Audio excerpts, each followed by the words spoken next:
The pancake is an impressive mobility feat. It's the prerequisite for some high-level handstand skills and a great all-round exercise for your lower body mobility, making it an essential move if you want to max out your physical potential. However, because there are so many different muscle groups involved, it can be a bit tricky to master.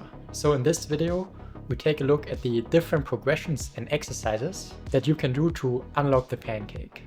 And at the end of the video, I will give you a pancake training plan to show you how you can incorporate this into your own workouts. Okay, so let's start by actually looking at the form. So we are starting in a straddle position with our knees locked, and we are trying to sit as tall as possible. So we want to avoid any kind of slouching in our back.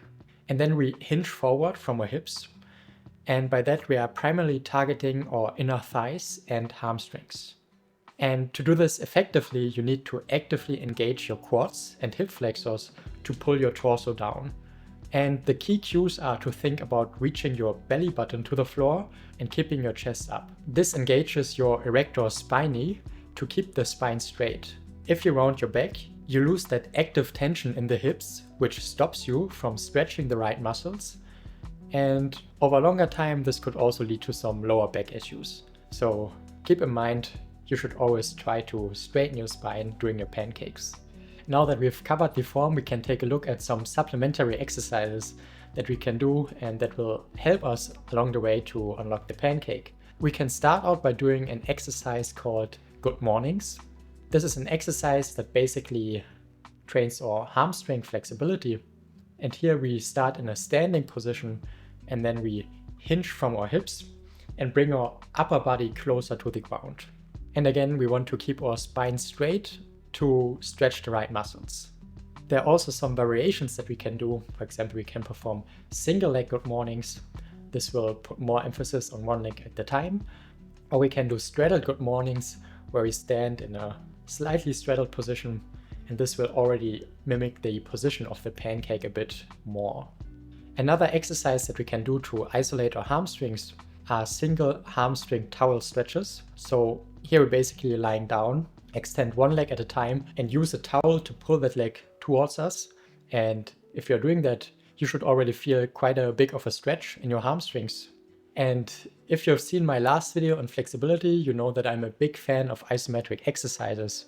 So while we are stretching our leg, we want to push our leg into the towel, basically trying to push our leg down, but holding the towel with our arms in place so the leg is actually not moving, but we are exerting a lot of force. And we hold that position for maybe like 10 seconds, and then we can relax, go a bit deeper into the stretch, and repeat this kind of cycle of isometrics to strengthen our hamstrings in a stretch position, which will give us much faster flexibility results. Then we can also do another stretch, and this one is for the inner thighs.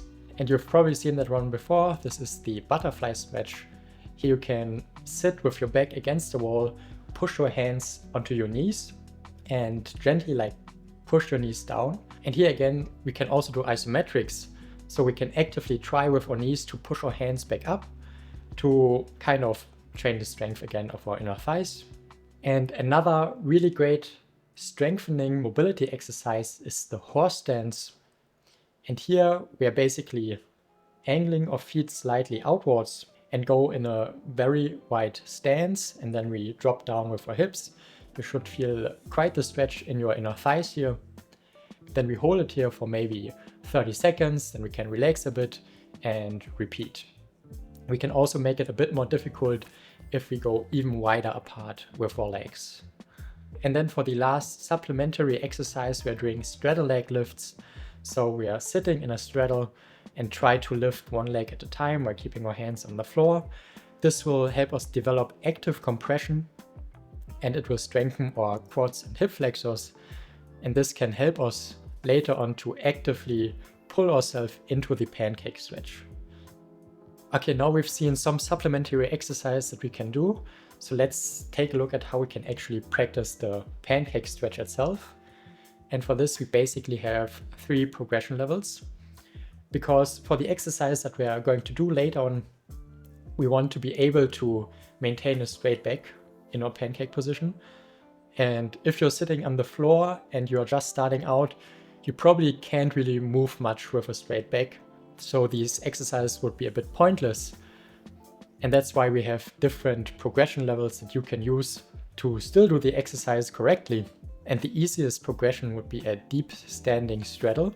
And here we're basically standing in a wide straddle. It doesn't have to be your max, but it should be rather close, I would say. And then we hinge forward from the hips. And here again, we focus on keeping our back straight.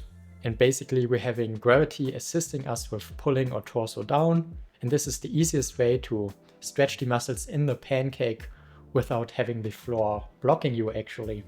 And then for the next progression level, we have the elevated pancake. And here we sit in a straddle position, but on an elevated surface. Basically, this already mimics the full pancake movement quite closely. And elevating the hips reduces the tension on the hamstrings. And it makes it much easier for the pelvis to tilt forward with a straight back. So this is a great position if you're already quite flexible, but not fully there yet for the floor pancake. And lastly, for the floor pancake, here we're now directly sitting on the floor in a straddle position.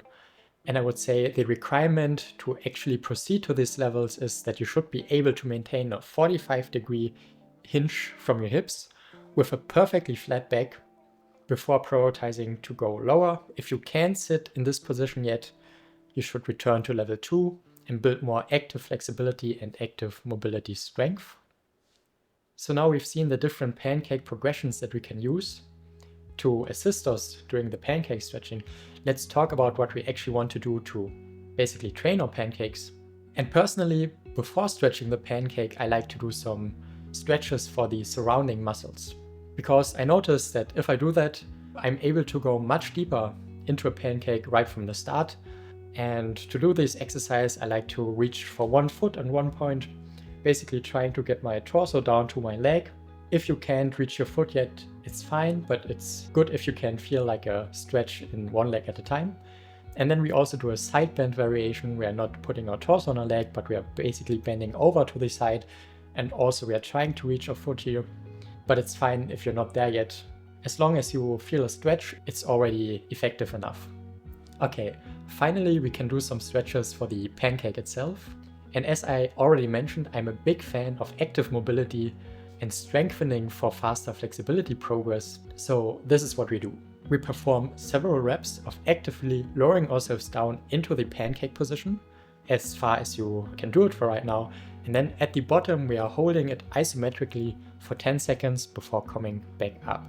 And remember, only go as far as you can keep your spine straight. And you can use this method with these repetitions with all pancake progressions.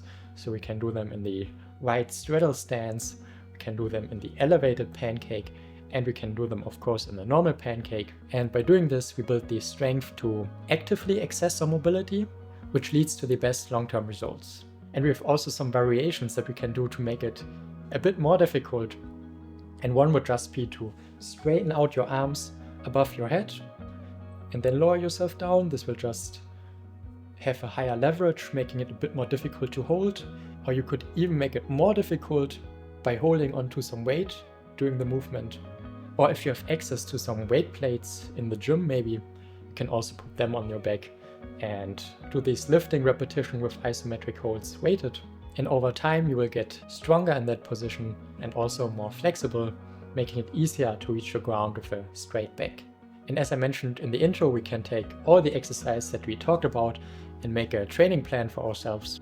So here's the plan. You can maybe take a screenshot of it and use it during your workouts. And I would recommend doing this 3 times a week to actually see results. I might also do a follow-along routine for this pancake plan in the future. Anyway, hope this helped. Thanks for watching and see you in the next one.